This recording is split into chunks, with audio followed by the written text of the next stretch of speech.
यावेळीच्या माध्यमाने आपण जिल्हा परिषद पदभरतीचा कृषी विस्तार अधिकारी या पदाचा जो पेपर झालेला आहे त्यासाठी जे प्रश्न आले होते ते करूया। बघा, पहिला प्रश्न आपल्याकडे काय आलेला आहे, सेबीचे मुख्यालय विचारलं होतं।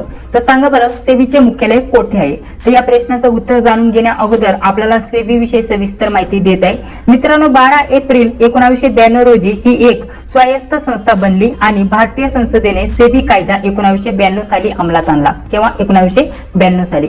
मित्रांनो, असा देखील प्रश्न विचारला जातो की सेबी संस्था कधी बनली, तर आपल्याला उत्तर सांगता येईल 12 एप्रिल 1992 साली। ठीक आहे। आणि जर असा प्रश्न विचारला की सेबी कायदा कधी अंमलात आला, नाही तर सेबी कायद्याला कधी संमती मिळाली, तर आपल्या प्रश्नाचं उत्तर काय असणार? 1992 हे आपल्या प्रश्नाचं योग्य उत्तर असणार। मित्रांनो, सेबीचे मुख्यालय विचारले, सेबीचे मुख्यालय मुंबई येथे आहे। कुठे? मुंबई। ठीक आहे, मुंबई या प्रश्नाचं आपलं बरोबर योग्य उत्तर असणार। ठीक आहे, मुंबई या प्रश्नाचं आपलं बरोबर योग्य उत्तर असणार। त्याचसोबत आपल्याला याविषयी अजून काय माहिती सांगत आहे, मुंबईमध्ये कोठे आहे असा देखील प्रश्न विचारला जाऊ शकतो। तर वांद्रे कुर्ला येथे आहे। कुठे? वांद्रे कुर्ला येथे मुंबईमध्ये सेबीचे मुख्यालय आहे। ठीक आहे, शक्यता मुंबई असंच तुम्हाला या प्रश्नाचं उत्तर द्यावं लागणार आहे, पर्यायामध्ये मुंबईच असतं। ठीक आहे, सेबी कायदा कधी अंमलात आला मित्रांनो? 12 एप्रिल। ठीक आहे, 12 एप्रिल 1992 साली। हे देखील आपल्याला माहिती असणं गरजेचं आहे। त्यासोबत आपल्याला हे सांगितलं 1992 जास्तीत जास्त तुम्हाला विचारलं जातं। सोबतच आपल्याला असं देखील विचारलं जातं की आपल्याला सेबीचे जे मुख्यालय आता मुंबईमध्ये तर समजलं, सेबीची कार्यालय कुठे आहेत असा देखील तुम्हाला प्रश्न विचारला जातो। ठीक आहे, तर काही कार्यालयांची जे ठिकाणे आहेत ते तुम्हाला सांगत आहे। नवी दिल्लीला कार्यालय आहे, त्यासोबत पुढे कोलकात्याला आहे।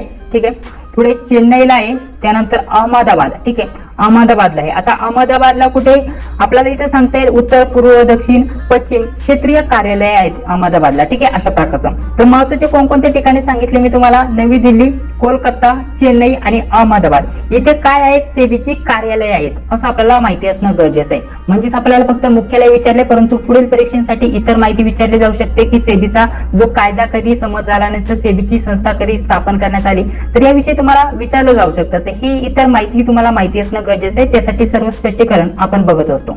जर तुम्हाला व्हिडिओ आवडत असेल तर नक्कीच त्या व्हिडिओला एक लाईक करून घ्या, जेणेकरून मी जेव्हा पण व्हिडिओ अपलोड करतो त्या व्हिडिओचे नोटिफिकेशन तुम्हाला लगेच भेटून जाईल। बघा, 2 नंबरचा प्रश्न काय दिलेला आहे, भाजीपाला पिकाच्या अभ्यासाला काय म्हणतात? तर कृषीच्या रिलेटेड हा प्रश्न विचारला गेला मित्रांनो।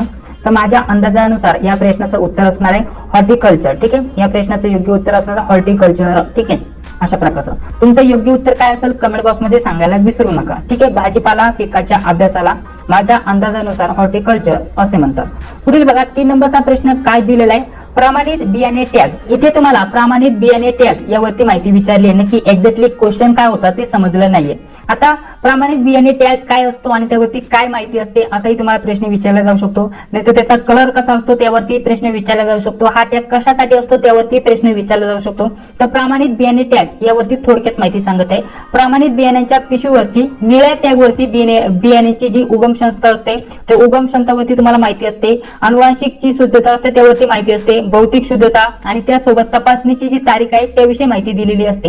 या व्यतिरिक्त तुम्हाला त्या टॅग वरती काय बघण्यासाठी भेटणार आहे, बीज जे प्रमाणीकरण अधिकारी असतात त्यांची सही सुद्धा दिलेली असते। ठीक आहे, तर ही टॅग वरती माहिती असते। आता तुम्हाला प्रमाणित बियाण्यांचे जे टॅग आहे त्यावरती प्रश्न आला होता, नक्की प्रश्न पूर्ण काय आहे ते समजलं नाहीये, परंतु जेवढी पण माहिती तुम्हाला आवश्यक होती ती मी तुम्हाला सांगण्याचा प्रयत्न केलेला आहे। जर तुम्हाला पूर्ण क्वेश्चन माहिती असेल तर कमेंट बॉक्स मध्ये सांगायला विसरू नका।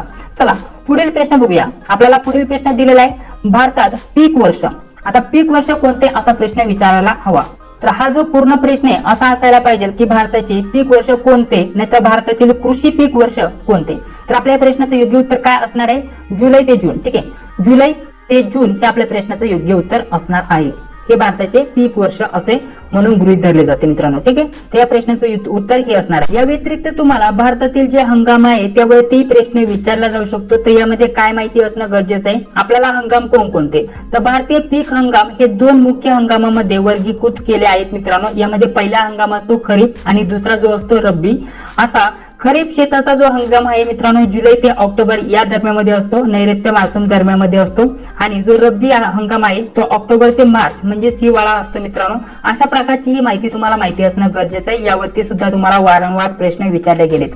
चला 5 नंबरचा प्रश्न दिलेला आहे, अंडी उत्पादन करणाऱ्या कोंबडीस काय म्हणतात? तर सांगा या प्रश्नाचं योग्य उत्तर काय असणार आहे। आता यामध्ये 2-3 आपल्याला उदाहरणं देता येईल, नाही तर वेगवेगळ्या जातींच्या ज्या कोंबड्या आहेत त्यांचं नाव सांगता येईल। यामध्ये जर विचार केला तर गिरिराज झालं मित्रांनो, ठीक आहे. गिरिराज या कोंबड्या अंड्या देतात, ह्या जाती आहेत कोंबड्यांच्या, ठीक आहे. त्यासोबत वनराज झालं, या कोंबड्या अंडी देतात. त्यासोबत दुसरं झालं RIR, ठीक आहे. या ज्या कोंबड्या आहेत या कोंबड्यांच्या जाती लवकर आणि जास्त अंडी देतात मित्रांनो.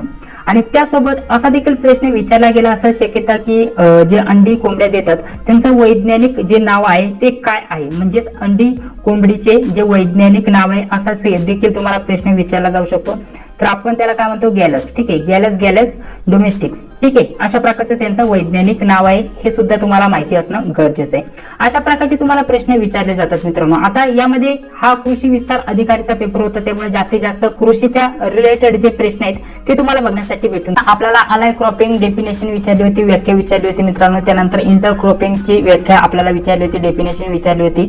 त्यानंतर जेड क्रॉप डेफिनेशन म्हणजे 3 आपल्याला व्याख्या विचारल्या होत्या मित्रांनो. डेफिनेशन होते 3 प्रश्न होते, ठीक आहे. कोणकोणते ते तुम्हाला माहिती असेल, ठीक आहे, कारण हा सर्व अभ्यासक्रम कृषीच्या रिलेटेड आहे. आपल्याला इथं शुल्क शेती पर्जन्य याविषयी माहिती इथं विचारली होती. तर आपल्याला शुल्क शेती पर्जन्याविषयी इथं माहिती होती, नक्की एक्झॅक्ट क्वेश्चन काय होता ते समजलेलं नाहीये. त्यानंतर क्रॉपिंग सिस्टीम आपल्याला यावरती आपल्याला प्रश्न आलेला होता, ठीक आहे. क्रॉपिंग सिस्टीम टाईप यावरती प्रश्न आलेला होता.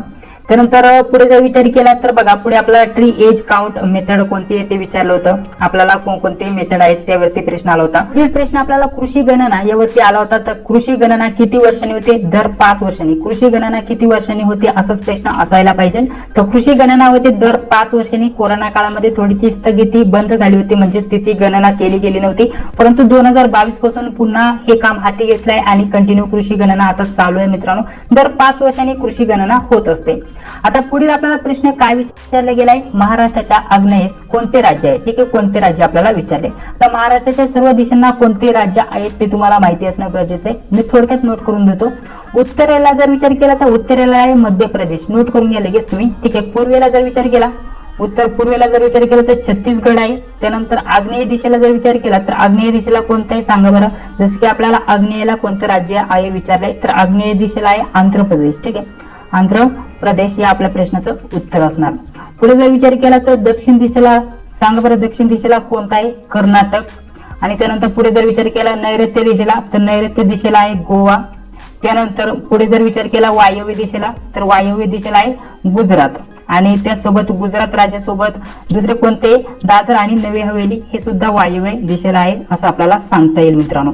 दादर नवी हवेली हे आपल्याला माहिती आहे एक केंद्रशासित प्रदेश आहे.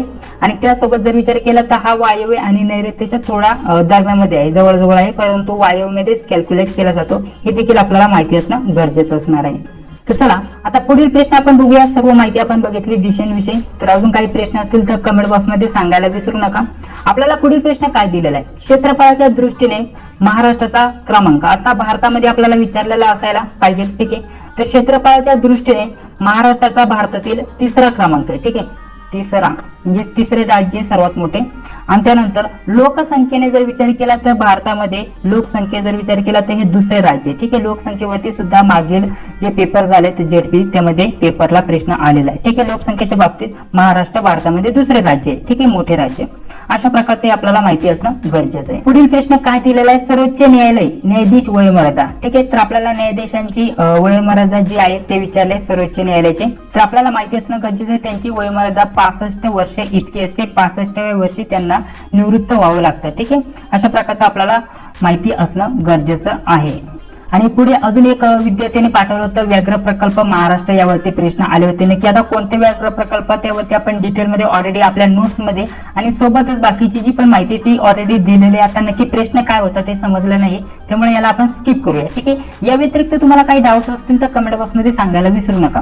ऑलरेडी सर्व हे जे टॉपिक आहे, आता जे पण मी टॉपिक सांगत आहे मराठी, इंग्लिश, गणित, बुद्धिमत्ता या विषयांचे सर्वच्या सर्व टॉपिक ऍज इट इज आपण ऑलरेडी सर्व नोट्स मध्ये कव्हर केलेत. उदाहरणं सोडून दिलेत, सरावासाठी आपल्याला काही उदाहरणं दिले, सर्व काही जे स्पष्टीकरण आहे ते सर्व काही दिलेले आहे मित्रांनो आपण आपल्या नोट्स मध्ये. आणि हे सर्व जे टॉपिक आहे ते कव्हर केलेले आहेत. आता यामध्ये रिझनिंगचा भाग घेतलेला आहे माझ्याकडे आल्याप्रमाणे माहितीनुसार. तिथे नफा तोटा यावरती प्रश्न होता, त्यानंतर गाडीचं उदाहरण होतं, त्यानंतर शेकडेवाडी याचं उदाहरण. अशा प्रकारचे आपल्याला गुंतवणूक वगैरे यावरती प्रश्न आलेले होते. त्यानंतर रॉंग नंबर आपल्याला सिरीज यावरती प्रश्न होता, बरोबर. आपल्याला नंतर विसंगत घटक ओळखायचा, नंबर ओळखायचा त्यावरती प्रश्न होता, चिन्ह संख्या त्यावरती प्रश्न होता. अशा प्रकारचे त्यासोबत आपल्याला सिटिंग अरेंजमेंट म्हणजे बैठक व्यवस्था यावरती प्रश्न आलेला होता, ठीक आहे. हे सर्व आपण सर्व स्पष्टीकरणासोबत सर्व काही आपण सोडून